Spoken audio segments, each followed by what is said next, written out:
Plami, and in this episode of Plami's Thoughts On, I'm gonna be sharing my thoughts on the third episode of the second season of The Walking Dead World Beyond. If I remember correctly, the name of the episode is Exit Wounds, and I was actually pretty excited to get into this episode, or at least the characters which this episode focused on, aka Percy and Elton, because if you didn't know by now, because I'm pretty sure I mentioned it many times, Percy especially is my favorite character from World Beyond. He's so funny, he's so entertaining, he's such a good character, he's what I want to be essentially. I really like him, I really like his actor, I really like everything about that character, so I was really super excited to finally get into him.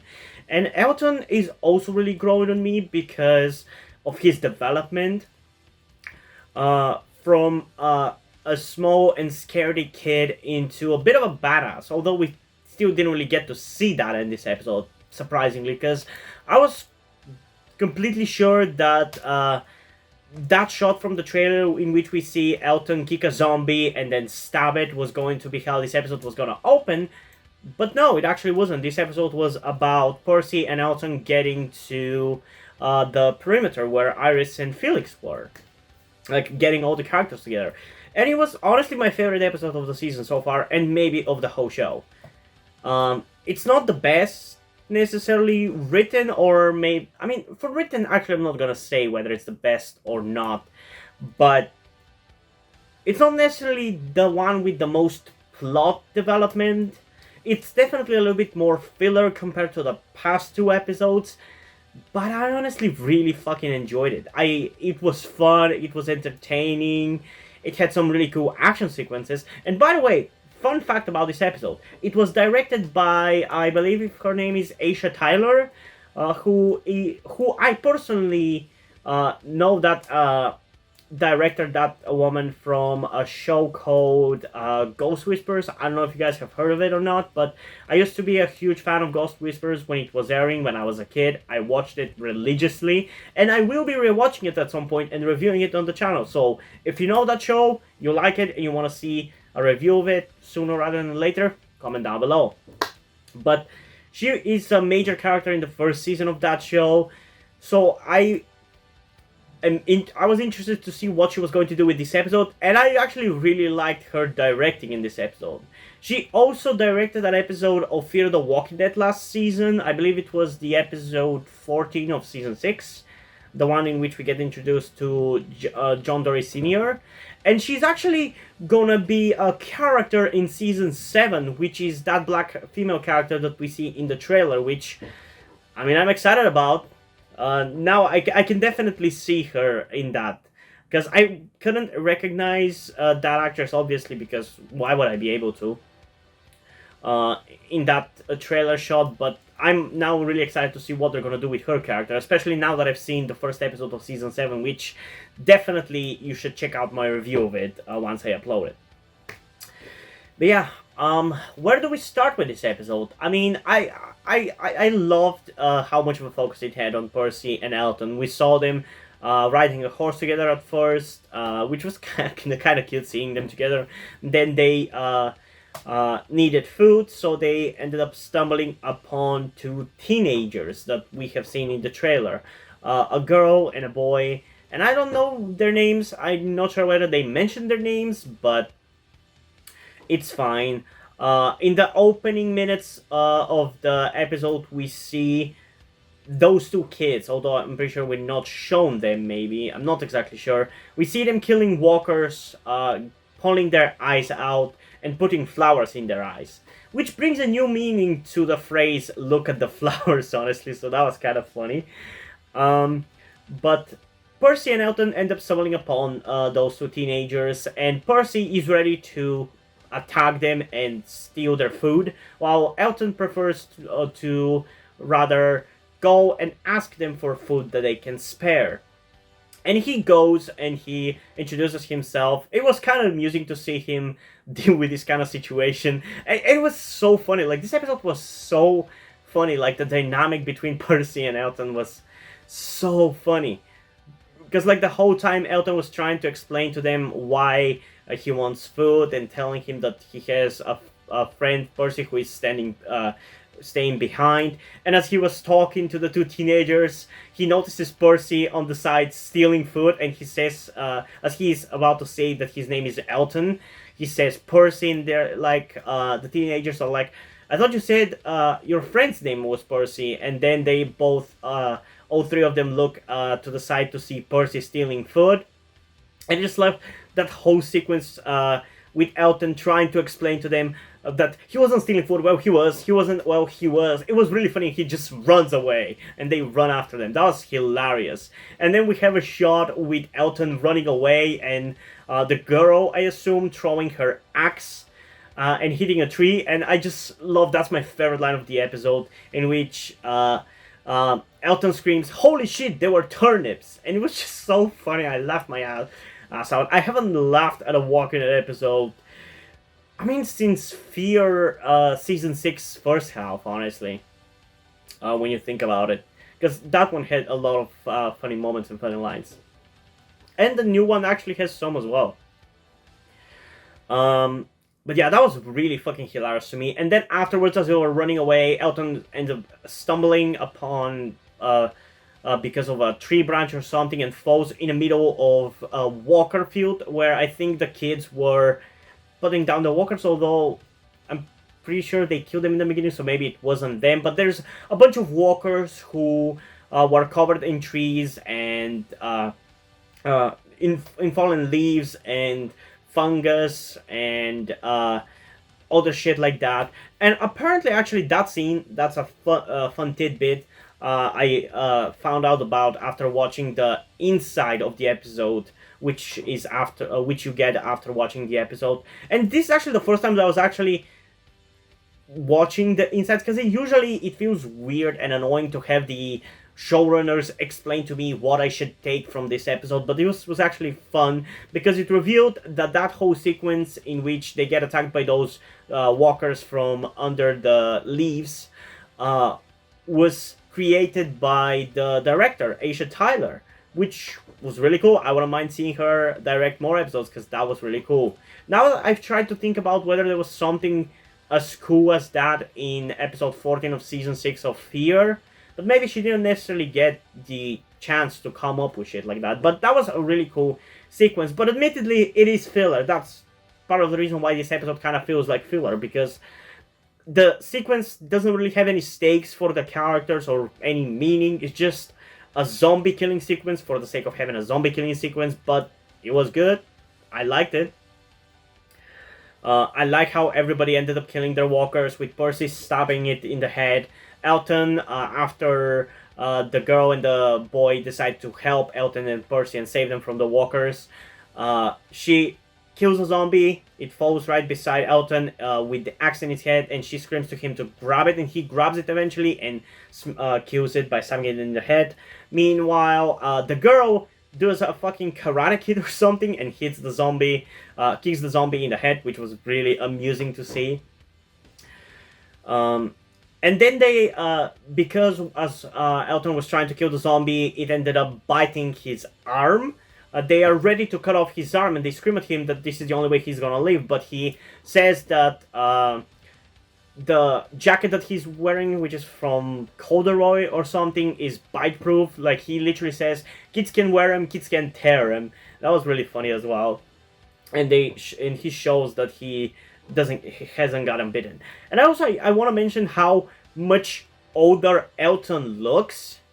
Like, I haven't gone back to match to see how he looked like and how he sounded like in season 1, but he definitely seems much more grown up because he's like taller and buffer than what he was. So that's gonna be interesting to see how much he grows by the end of the season. And it makes sense that he would grow this much because season 1 of World Beyond was done, I believe, wasn't it shot in like 2018? It was either 2018 or 2019. Very early 2019 maybe it was. Or I think it might have been actually 2019. I'm not sure, but still, that's 2 years from now because World Beyond's current episodes were shot earlier this year. So, yeah, it makes sense that he would have grown up this much. but he's definitely the most noticeable in terms of how different they look from what they used to be. So afterwards, the guy and the girl, the teenager and the girl, decide to take Elton's jacket because it's bite-proof to protect the girl, for the girl to protect herself, and they tie up Percy and Elton and take them to their settlement. And it's really cool, and we get a little bit more insight of how the perimeter protects themselves, because as we have the characters taking Elton and Percy to their home, we see a bunch of signs talking about hazard in the air, like something like you can see in like Chernobyl or something, and even you have them wearing gas masks, which is a fun little note to what is happening right now in Fear, maybe. I don't know, but that was just a little bit of an interesting coincidence, I guess. Um,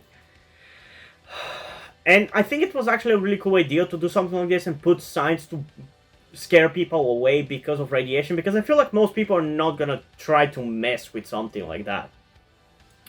But obviously, it turns out that they were taking them to the perimeter where Iris and Felix were staying, so they all get reunited. Iris and Percy have a scene together in which Percy looks fucking hot as fuck.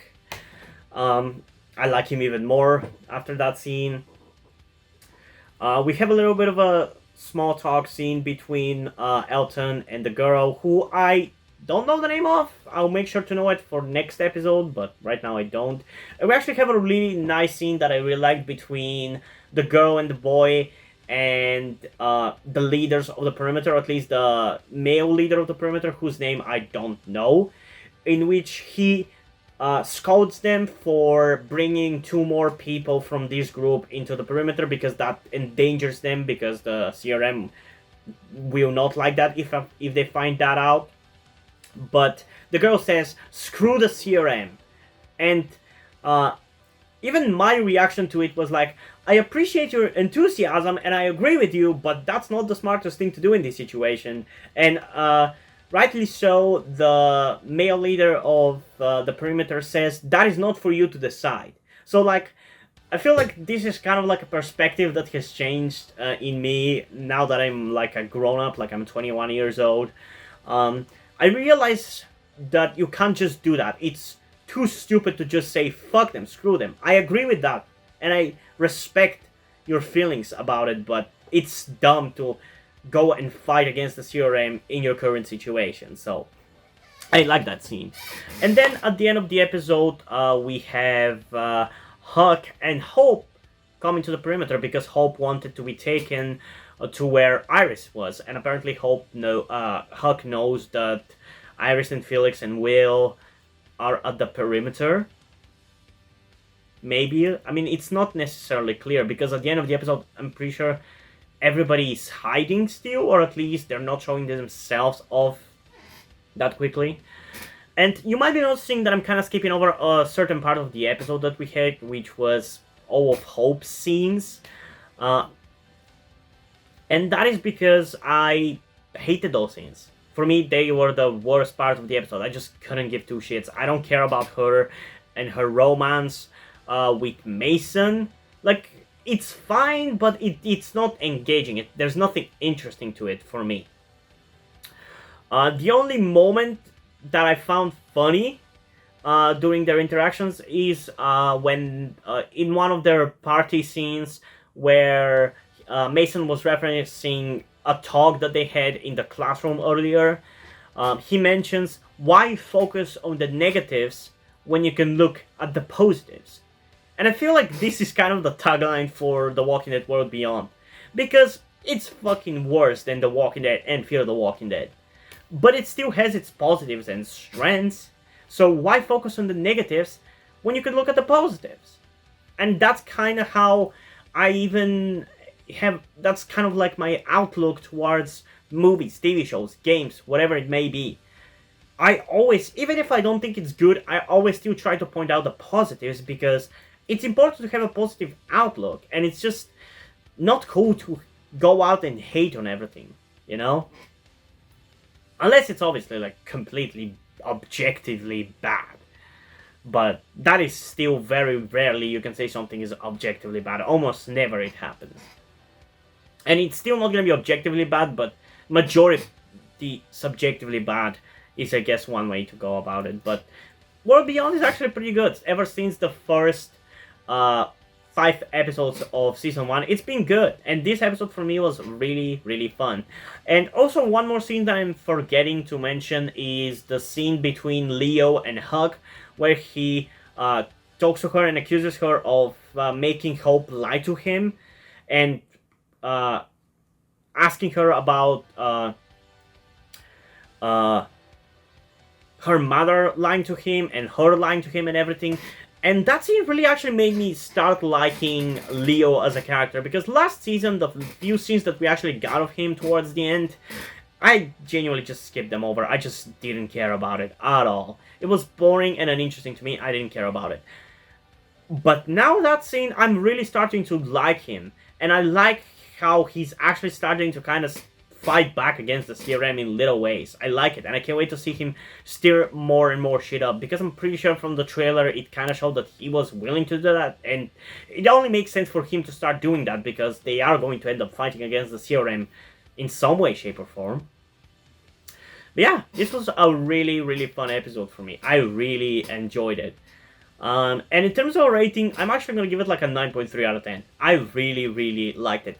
It was filler, which is the only kind of drawback to this episode, but it was immensely fun, and I definitely recommend it for anybody who wants to check out this show. It was really fun and entertaining. It was entertaining. It's not the best written or with the most important plot and everything, so if you don't care about those things, it's probably not good for you, but I loved it. I liked it. I enjoyed it. And yeah, before we end this video, I just want to give a huge shout out to my currently one and only patron on Patreon, Omari Bridgman. If you want to join that person in supporting me, you can do that by going down in the description below and clicking on the link to my Patreon or to my Ko-fi account, which is a website very similar to Patreon, where you can support your favorite creators.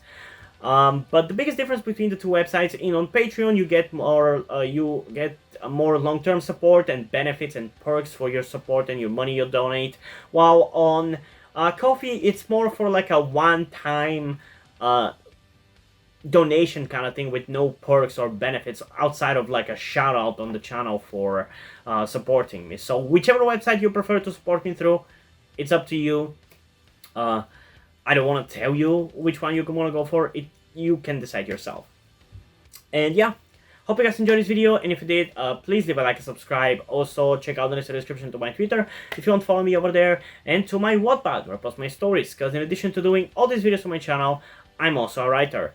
And if you don't enjoy my stories and you simply enjoy my videos, you can head over to Patreon or Ko-fi, where you can pledge your support and help get the channel going, help support me so I can keep writing the stories you enjoy. But if you don't want to do it, that's completely fine. You can still help me out in other ways, like liking this video, subscribing to the channel, and especially sharing this video with somebody who you think might enjoy it. And I think it's pretty much it for this video, so hopefully I'm gonna see you in the next one. Bye!